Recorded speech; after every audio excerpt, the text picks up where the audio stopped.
दोस्तों, मेरा नाम है अमन और स्वागत है आप सबका हमारे इस चैनल डू इन मिनट्स में। अगर आप हमारे इस चैनल पे पहली बार आए हैं तो हमारे चैनल को जरूर सब्सक्राइब कर दीजिएगा, साथ ही बेल आइकन को प्रेस कर दीजिएगा। अगर आपके पास साइकिल से रिलेटेड कोई भी प्रॉब्लम है तो नीचे डिस्क्रिप्शन बॉक्स में मेरे इंस्टाग्राम अकाउंट का आपको लिंक मिलेगा। आप चाहे तो अपनी प्रॉब्लम को मेरे साथ शेयर कर सकते हैं। तो चलिए शुरू करते हैं आज की ये वीडियो। यहाँ पर आप देख सकते हैं कि मेरे पास एक हरकुलस की साइकिल है जिसमें फ्रंट की गियर इंस्टॉल नहीं है, इसमें सिर्फ रेयर की गियर इंस्टॉल है, जो कि किसी साइकिल की मैकेनिक ने इसे इंस्टॉल किया था और इसमें चेन की प्रॉब्लम लगातार आ ही रही थी। बहुत कोशिशों के बाद इसकी चेन प्रॉब्लम सॉल्व नहीं हुई, तो आज की इस वीडियो में हम आपको इसमें फ्रंट गियर लगाकर दिखाएंगे और इसके गियर के प्रॉब्लम को भी सॉल्व करने की कोशिश करेंगे, या फिर हम इसमें पूरी गियर सिस्टम ही न्यू इंस्टॉल कर देंगे। तो यहाँ पर आपको फ्रंट गियर इंस्टॉल करने के लिए इसमें लगे हुई पुरानी क्रैंकसेट को आपको यहाँ पर से रिमूव करना पड़ेगा। तो क्रैंकसेट को निकालने के लिए यहाँ पर आप देख सकते हैं ये जो है क्वार्टर क्रैंकसेट है, तो इसमें लगे हुए क्वार्टर पिन को आपको रिमूव करना पड़ेगा। तो क्वार्टर पिन को रिमूव करने के लिए इसमें लगे हुए नट को आपको खोलना है। उसके बाद आपको क्वार्टर पिन को स्लॉट में से बाहर निकाल लेना है। तो स्लॉट में से बाहर निकालने के लिए आप किसी नोकीली चीज़ का यूज़ कर सकते हैं। तो यहाँ पर इस प्रकार से आपको नट खोलना है और हैमर की मदद से इसमें चोट लगाकर इसे बाहर निकाल लेना है। सेकंड प्रोसेस में आप यहाँ पर देख सकते हैं इसमें जो चेन की गार्ड है वो लगी हुई है, क्रैंकसेट की गार्ड, तो उसे रिमूव करने के लिए हम पीछे में लगे हुए नट और बोल्ट को खोलेंगे। और ऊपर में भी आप देख सकते हैं यहाँ पर एक बोल्ट लगा हुआ है, तो इस बोल्ट को हम खोल देंगे। यही सेम बोल्ट आपको नीचे में भी एक साइड लगी हुई रहती है, तो उसे भी आपको खोल लेना है, जिससे ये बाहर की तरफ निकल आएगा। उसके बाद हम अपने क्रैंकसेट को बाहर की तरफ निकालेंगे। तो यहाँ पर आपको धीरे से इसको पुश कर कर बाहर की तरफ निकालना है। आप चाहे तो हैमर का भी यूज़ कर सकते हैं। उसके बाद हम इसमें लगे हुए कैप को खोलेंगे। कैप को खोलने का हमारा उद्देश्य है कि हम इसमें लगे हुए जो पुरानी जो बॉटम ब्रैकेट की एक्सल है उसे रिमूव कर देंगे, क्योंकि हम जो आज क्रैंकसेट लगाने वाले हैं वो क्वार्टर क्रैंकसेट नहीं है, वो क्वार्टरलेस क्रैंकसेट है। इसके लिए हमें पूरे अंदर का एक्सल ही चेंज करना होगा। और आप देख सकते हैं यहाँ पर जो हमारा कप निकला था और इसमें से जो बॉल निकली थी उसे हम साफ़ करेंगे और वापस से इसमें ग्रीसिंग कर कर इसे लगा देंगे। तो यहाँ पर आपके लिए अच्छा होगा कि जब आप इसे खोलेंगे तो इसमें लगे हुए बॉल्स को आप रिमूव कर दें या फिर चेंज कर दें। तो यहाँ पर मेरे कंडीशन में इसमें जो लगी हुई बॉल है वो न्यू है, तो मैं इसे रिप्लेस नहीं करूँगा। इसे साफ़ कर कर अच्छी तरीके से वापस से इसके सेल में हम इसे लगा देंगे। तो इसके कप में आपको 11 बॉल काउंट कर कर लगा देना है। 11 बॉल काउंट कर लेने के बाद हम अपने सेल को भी थोड़ा सा ब्रश की मदद से साफ़ कर लेंगे, क्योंकि इसके अंदर थोड़ा बहुत डस्ट लग जाता है या फिर रस्ट हो जाता है। इस एक्सल में आपको एक चीज़ ध्यान रखना है कि इसका एक सिरा आपको एक साइड से बड़ा दिख रहा होगा और दूसरा सिरा आपको यहाँ पर थोड़ा सा छोटा दिख रहा होगा। ये देखिए छोटा था और उस साइड में हमारा बड़ा था। तो जिस साइड में आपको चेन रिंग लगाना है उस साइड में आप छोटी वाली साइड की तरफ ही प्रीफर करें, यानी आपको राइट साइड में एक्सल का छोटा वाला भाग लगाना है। इस बात का आपको ध्यान रखना है। दूसरी साइड में अब आपको यहाँ पर कप लगा देना है और एंटी क्लॉक बाई डायरेक्शन में घुमाकर टाइट कर लेना है। ये एंटी क्लॉक बाई डायरेक्शन में घुमाने से टाइट हो जाती है, क्योंकि इसमें लेफ्ट हैंड थ्रेड कटी हुई होती है। और बार बार आपको यहाँ पर खोलकर चेक कर लेना है कि आपका जो एक्सल था उसमें प्ले तो नहीं आ रहा है। यहाँ पर मेरे कंडीशन में एक्सल में थोड़ा सा प्ले आ रहा था, तो हम उसे यहाँ पर रिमूव करने के लिए क्या करेंगे, इस दूसरी साइड तो आपको यहाँ पर टाइट तरीके से टाइट कर ही देना है। इस साइड में हम अपने एक्सल के प्ले को ख़त्म करेंगे। तो यहाँ पर आपको क्लॉकवाइज डायरेक्शन में इसे कुछ इस प्रकार से किसी पॉइंटेड चीज़ से आपको रिमूव कर लेना है, क्लॉक बाय डायरेक्शन में घुमाना है और बार बार आपको हाथ की मदद से इसे चेक करना है कि आपके एक्सल में प्ले तो नहीं है। जब तक आपके एक्सल का प्ले दूर नहीं होगा तब तक आपको इसे ठोक ठोक कर चेक करना है। अब आप देख सकते हैं यहाँ पर हमारा एक्सल अच्छी तरीके से ठीक हो चुका है। उसके बाद हम यहाँ पर लॉक रिंग को लगा देंगे। ये एक प्रकार का नट होता है जो हमारे कप को अच्छी तरीके से लॉक कर देता है। तो यहाँ पर आपको इसे कुछ इस प्रकार से ठोक कर लगा देना है। और ये रहा हमारा क्रैंक सेट।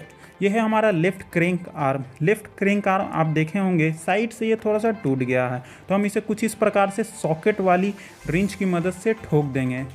ये सॉकेट रिंच की ही मदद से आप इसे कोशिश करें कि ठोके, क्योंकि आप इसके ऊपर डायरेक्ट हैमर चलाएंगे तो ये टूट सकती है। जैसा कि आपको यहाँ पर दिख रहा होगा कि यहाँ पर जो इसके ऊपर की पीवीसी लेयर है वो टूट चुकी है। तो आप भी कोशिश करें कि कुछ इस प्रकार के सॉकेट रिंच का ही आप इंतज़ाम कर ले। ये चीप क्वालिटी की होती है, सस्ती भी मिलती है और हर जगह आपको हार्डवेयर शॉप में अवेलेबल होता है। इसका प्राइस आपको अप्रॉक्स 50 से 60 रुपये में ये आपको मिल जाती है कहीं भी।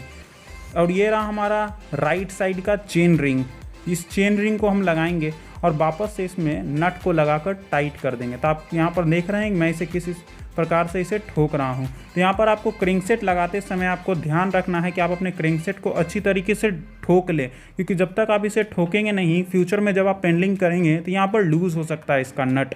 और कई बार आप लोगों में से व्यूअर का मुझे कमेंट आता है कि क्रिंकसेट लूज़ हो गए, हम उसे कैसे ठीक करें। तो आपको भी इस प्रकार से ही बोल्ट को खोलना है या फिर नट को खोलना है और क्रिंकसेट को आपको यहाँ पर ठोक कर टाइट कर देना है। वापस से आप नट या बोल्ट उसमें लगा सकते हैं। उसके बाद हम इसमें लगी हुई पुरानी चेन को खोल लेंगे। तो चेन को खोलने के लिए आप चेन टूल का भी यूज़ कर सकते हैं, लेकिन मैंने यहाँ पर आपको हैमर और कांटी की मदद से चेन को खोलना दिखा दिया है। चेन को खोल लेने के बाद हम इसमें लगी हुई पुरानी डिरेलियर को रिमूव ही कर देते हैं और इसमें हमने जो न्यू अनबॉक्सिंग की थी अपनी वेनम वाली गियर किट, उसे इंस्टॉल कर आपको दिखाते हैं। क्योंकि आप लोग में से भी सब्सक्राइबर का मुझे कमेंट आ रहा था कि वेनम की गियर किट को भी इंस्टॉल कर दिखाइए, तो इस वीडियो में हम उसे भी इंस्टॉल कर आपको दिखा देते हैं। तो आज की इस वीडियो में आप देखेंगे कि हम इसे कंप्लीट 18 स्पीड की गियर किट इसमें इंस्टॉल कर देंगे। तो यहाँ पर हमारा जो रियर डिरेलियर था 6 स्पीड का, वो बाहर की तरफ निकल चुका है और इसमें हम लगे हुए लॉक नट को खोलेंगे और डिरेलियर हमारा पूरी तरीके से बाहर की तरफ निकल आएगा। और हम पूरी गियर सिस्टम ही चेंज कर रहे हैं तो हमारा गियर प्रॉब्लम भी दूर हो जाएगा। तो यहाँ पर हम अपने व्हील को अब खोलेंगे। व्हील को हम खोलेंगे ताकि इसमें लगे हुई हमारी जो पुरानी 6 स्पीड की फ्री व्हील थी उसे हम रिमूव कर पाएंगे। तो फ्री व्हील को रिमूव करने के लिए आपको यहाँ पर व्हील बाहर की तरफ निकालना होगा। तो व्हील को निकालने के लिए आपको पूरी एक्सल के नट को खोलने की ज़रूरत नहीं, आप इसे ढीला कर भी झटका देकर बाहर की तरफ निकाल सकते हैं। और यहाँ पर मैंने इसमें लगा दिया है free wheel tool. Free wheel tool के बिना आप इसकी फ्री व्हील को रिमूव नहीं कर सकते हैं। तो यहाँ पर आप देख सकते हैं ये थोड़ा सा हार्ड हो गया था, लेकिन फ्री व्हील टूल की मदद से ये इजी तरीके से खुलकर बाहर हो चुका है। आप देख सकते हैं ये यहाँ पर खुल चुका है। अब हम इसमें न्यू वाली अपनी फ्री व्हील को इंस्टॉल करेंगे। अगर आपने इसकी अनबॉक्सिंग वीडियो नहीं देखी है तो उस वीडियो का लिंक मैं नीचे डिस्क्रिप्शन बॉक्स में दे दूंगा, आप वहां पर देख सकते हैं। तो ये रहा हमारा 6 स्पीड की जो वेनम की फ्री व्हील है, इसमें इंस्टॉल हो चुकी है और ये गोल्डन कलर की फ्री व्हील है। और ये रहा हमारा वेनम का रियर डिरेलियर। इस डिरेलियर में आपको यहाँ पर एक छोटा सा लॉक नट रहता है, तो आप चाहे तो इस लॉक नट का भी यूज़ कर सकते हैं या फिर आप इसे यूज़ नहीं कर सकते हैं। क्योंकि इसमें मुझे एक प्रॉब्लम दिखा कि जब मैंने इस लॉक नट का यूज़ किया तो हमारा जो व्हील था वो अच्छी तरीके से अलाइन नहीं हो पा रहा था। तो मैं यहाँ पर फिर भी आपको कर दिखा देता हूँ, लेकिन आप लॉक नट का यूज़ नहीं भी करेंगे और आप लास्ट में जब अपनी डिरेलियर को लगाकर बोल्ट से टाइट कर देंगे एक्सल से, फिर भी आपका डिरेलियर अच्छी तरीके से वर्क करेगा। तो ये रहा हमारा डिरेलियर, इसमें लग चुका है हमारे फ्रेम में। उसके बाद हमने जिस प्रकार से व्हील को खोला था उसी तरीके से हम व्हील को अपने फ्रेम के अंदर लगा देंगे। तो ये रहा हमारा जो व्हील है फ्रेम में लग चुका है और साइड से हम अपने नट को टाइट कर देंगे। तो ये रहा हमारा कुछ इस प्रकार से ये फंस चुका था, तो हमने इसमें गैप को क्रिएट किया और वापस से इसमें लगा दिया। और आप देख सकते हैं ये रहा हमारा न्यू शिफ्टर। इस शिफ्टर को हम इस प्रकार से अपने हैंडल बार में लगा लेंगे। और अगर आपके साइकिल में हैंडल बार में जो हैंडल ग्रिप है वो लगा हुआ है तो उस ग्रिप को आपको यहाँ पर रिमूव करना होगा। तो ये रहा आपका कुछ इस प्रकार से आपको यहाँ पर शिफ्टर को लगा देना है। शिफ्टर लगा देने के बाद आप देख सकते हैं यहाँ पर थोड़ा सा कम गैप हो रहा है, तो हमने यहाँ पर अपने जो ब्रेक लीवर है उसे थोड़ा सा एडजस्ट कर लिया है 5 नंबर की एलन की का यूज़ कर। लेकिन मेरे पास यहाँ पर मल्टी टूल है तो उसमें एलन की आपको मिल जाती है, लेकिन आपके पास सेपरेट से 5 mm की एलन की होगी, फिर भी आप अपने ब्रेक की काम को अच्छी तरीके से कर सकते हैं। देख सकते हैं हमने यहाँ पर अपने शिफ्टर को भी टाइट कर दिया है। ये रहा हमारे पास है शिमानो की चेन, जो कि मैंने आपको अनबॉक्सिंग की वीडियो में दिखाया होगा। इस चेन की ऑनलाइन प्राइस आपको 550 रुपीज़ के अप्रॉक्स मिल जाएगी। इस चेन को पहले लगाने से पहले आपको यहाँ पर नाप कर चेक कर लेना है कि चेन आपका कितना लिंक आपको छोटा करना पड़ेगा। तो मेरे यहाँ पर कंडीशन में मैंने यहाँ पर 3 चेन लिंक को कम कर दिया है और आप देख सकते हैं इसमें पहले से 116 चेन लिंक थी, उसमें से हमने 3 को रिमूव कर दिया है। तो आपको यहाँ पर अपने साइकिल के फ्रेम के अनुसार ही चेक कर लेना है और उसे कट कर लेना है। फिर नेक्स्ट स्टेप में हम अपने डिरेलियर में इसे सीधी तरीके से चेन को लगा लेंगे और लास्ट में हम चेन को बंद कर देंगे। तो यहाँ पर आपको चेन नहीं बंद करना है। अगर आप फ्रंट गियर को भी लगा रहे हैं तब मैं यहाँ पर आपको रेयर गियर की जो सेटिंग है वो कर दिखा दूंगा, इसलिए मैं यहाँ पर चेन को लॉक कर रहा हूँ। अगर आप फ्रंट में भी गियर को इंस्टॉल कर रहे हैं तो आपको फ्रंट डिरेलियर लगाना है, उसके बाद ही चेन को बंद करना है। तो चलिए हम लोग फटाफट से अपनी जो रियर गियर है उसके सारे कनेक्शन को कर देते हैं। तो ये रहा हमारा रियर डिरेलियर का वायर में हम अच्छी तरीके से ग्रीस लगाकर इसे ल्यूब कर देंगे, क्योंकि हम जितना ज़्यादा इसमें ग्रीस लगाएंगे इसकी परफॉर्मेंस अच्छी रहेगी और फ्यूचर में इसमें थोड़ा बहुत पानी जाने के कारण इसमें जंग की प्रॉब्लम भी नहीं आएगी। तो आप इसमें केबल की हाउसिंग भी लगा ले अपने साइकिल में। इसमें पहले से लगी हुई थी हमारी साइकिल में, तो हमने इसे नया नहीं लगाया है। और आपको इस प्रकार से अपने वायर केबल को लगा देना है और लास्ट में आपको प्लायर से खींच लेना है और देख लेना है कि आपका जो चेन है वो फ्रीबिल के कितने नंबर पर है। तो यहाँ पर हमारा जो चेन है वो 6 नंबर पर है, तो हमने अपने डिरेलियर को भी 6 नंबर पर कर लिया है और प्लायर से वायर को खींचकर लॉक नट से हमने इसे बंद कर दिया है और एक्स्ट्रा वायर को रोल कर दिया है। तो कुछ इस प्रकार से ही आपको कर लेना है। उसके बाद आपको यहाँ पर 2 नट दिए जाते हैं जिसको अपर लिमिट स्क्रू और लोअर लिमिट स्क्रू कहते हैं। तो यहाँ पर आपको लिमिट स्क्रू को टाइट कर लेना है या फिर एडजस्ट कर लेना है अपने साइकिल के अकॉर्डिंग। तो अब हम आपको यहाँ पर दिखा देते हैं कि हमने इसे सबसे 1 नंबर पर कर लिया है और हाथ से इसे प्रेस कर देखेंगे कि हमारा डिरेलियर बाहर की तरफ तो नहीं जा रहा है। अगर ये ज़्यादा बाहर की तरफ जा रहा है तो हम लोअर लिमिट स्क्रू को थोड़ा सा और टाइट करेंगे और बार बार इसे चेक करेंगे। अगर आपका चेन 6 स्पीड से बाहर की तरफ गिर रहा है तो आपको अपर लिमिट स्क्रू को थोड़ा सा टाइट करना पड़ेगा या फिर लोअर लिमिट स्क्रू को टाइट करना पड़ेगा जब आपका एक के बाद चेन गिर रहा है। तो यहाँ पर आपको 2 लिमिट स्क्रू को यूज़ करना है। तब अब हम यहाँ पे चेन को चलाकर दिखाते हैं कि हमारा चेन देखिए एक गियर से बाहर की तरफ गिर गया है। तो इस प्रॉब्लम को सॉल्व करने के लिए आपको लोअर लिमिट स्क्रू को थोड़ा सा और टाइट करना पड़ेगा। थोड़ा सा टाइट करने पर ये बाहर की तरफ थोड़ा सा हमारा डिरेलियर आ जाता है और ये प्रॉब्लम सॉल्व हो जाती है। तो यहाँ पर आपको 2 लिमिट स्क्रू को सॉल्व करेंगे या फिर एडजस्ट करने से आपका प्रॉब्लम पूरी तरीके से सॉल्व हो जाएगा। चलिए हम इसे दोबारा से आपको मूव कर दिखा देते हैं कि हमारा जो चेन है वो बाहर की तरफ जंप कर नहीं गिर रहा है। तो इस प्रकार से ही आपको इसे एडजस्ट करना है। ये देखिए हम आपको इसकी गियर को भी चेंज कर दिखा देते हैं कि ये कैसा वर्क कर रहा है। यहाँ पर तो ये जो हमारा रियर गियर था वो बिल्कुल अच्छी तरीके से वर्क कर रहा है। हमारी जो चेन है शिमानो की वो भी अच्छी तरीके से वर्क कर रही है और ये जो डिरेलियर था इसकी स्प्रिंग की टेंशन भी मुझे अच्छी लगी। उसके बाद ये रहा हमारा फ्रंट डिरेलियर जो हम इसमें लगाएंगे। फ्रंट डिरेलियर लगाने के लिए आपको यहाँ पर चेन को खोल लेना है। तो मैंने आपको पहले ही बताया कि आप चेन को बंद करने से पहले ही अपने साइकिल में रेयर डिरेलियर को लगा लीजिए। तो ये रहा हमने यहाँ पर चेन टूल का इस बार यूज़ किया है क्योंकि वीडियो लंबी हो जाती है और थोड़ा सा मुश्किल हो जाता है हमारे लिए यहाँ पर चेन को बार बार खोलना। तो आपको कुछ इस प्रकार से अपने चेन को लगा लेना है और लास्ट में हम इसे आपको हैमर से ही बंद कर दिखा देते हैं।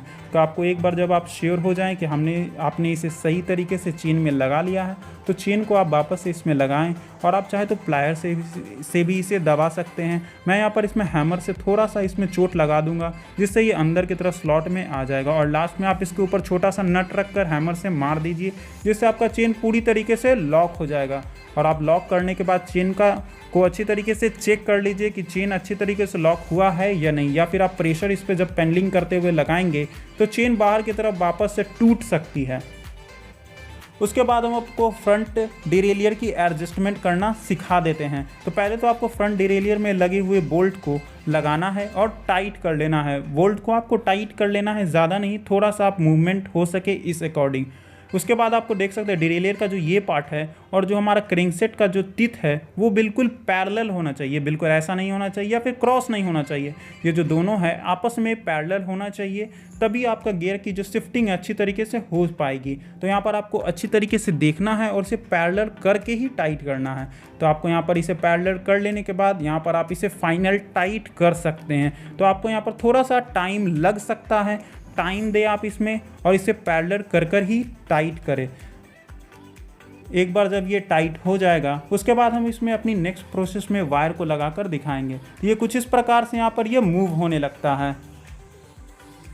अब हम लगाते हैं इसमें अपनी फ्रंट वाली गियर की शिफ्टर। तो ये 3 स्पीड की शिफ्टर है जो कि फ्रंट गियर के लिए होती है। तो आपको यहाँ पर लगा लेना है और इसके नीचे में आपको एक हेक्सागोनल सॉकेट बोल्ट लगा होता है। तो उस बोल्ट को आपको एलन की मदद से टाइट कर लेना है। उसके बाद आपको यहाँ पर हैंडल ग्रिप को लगा लेना है। आप कुछ इस प्रकार से स्लाइड कर कर आप इसमें हैंडल ग्रिप को लगा सकते हैं। और हमने यहाँ पर अपने ब्रेक लीवर को थोड़ा सा ढीला कर कर शिफ्ट कर लिया था गैप को बनाने के लिए। तो आपको यहाँ पर टाइट कर लेना है उसे 5 mm की एलन की से। उसके बाद हम इसमें केबल और हाउसिंग दोनों लगाते हैं। तो केबल में आपको इस प्रकार से ग्रीस को अप्लाई कर देना है। उसके बाद आपको हाउसिंग के अंदर लगा देना है। तो ग्रीस को आपको यहाँ पर अच्छी तरीके से अप्लाई कर देने के बाद हाउसिंग के अंदर लगा देना है। हाउसिंग में लगा देने के बाद नेक्स्ट स्टेप में हम अपने हाउसिंग को टाइट करने के लिए जिप टाई का यूज़ करेंगे। तो जिप टाई आपको यहाँ पर लगाना है और आप 2-3 जिप टाई अपने फ्रेम के अकॉर्डिंग यूज़ कर सकते हैं। तो मैं यहाँ पर आपको 2 जिप टाई लगाकर दिखा रहा हूँ। ये नॉर्मल साइकिल थी इसलिए इसमें किसी भी प्रकार का जो गियर का स्लॉट नहीं दिया गया था। तो चलिए आपको यहाँ पर वायर को यहाँ पर डिरेलियर में एक छोटा सा नीचे में स्लॉट दिया जाता है। उस स्लॉट में आपको वायर को घुसा लेना है और दूसरे साइड में लॉक नट के अंदर आपको इस प्रकार से फंसा लेना है और प्लायर की मदद से आपको इसे खींच लेना है। और शिफ्टर को आपको यहाँ पर रखना है 1 नंबर पर।